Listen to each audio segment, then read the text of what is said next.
Hello everyone, today I'm going to be teaching you how to successfully delete your Bigo Live account on your phone. It is a very simple process, so feel free to watch it to the end. So first of all, let's go to the Bigo Live app. Once you have opened it, you might need to skip some ads, so go ahead and skip the ad, and finally go to your profile on your bottom right and then scroll all the way down to settings. Once you have found settings, go down to account management and finally scroll this down to delete account. As you can see, you'll have to enter your password over here. Go ahead and do that.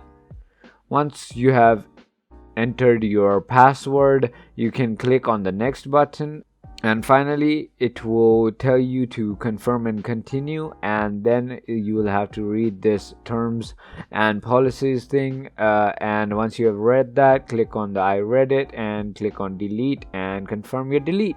And congratulations, your account has been successfully deleted. For more videos like this, feel free to hit that subscribe button, hit that like button, and share the video. Thank you for watching.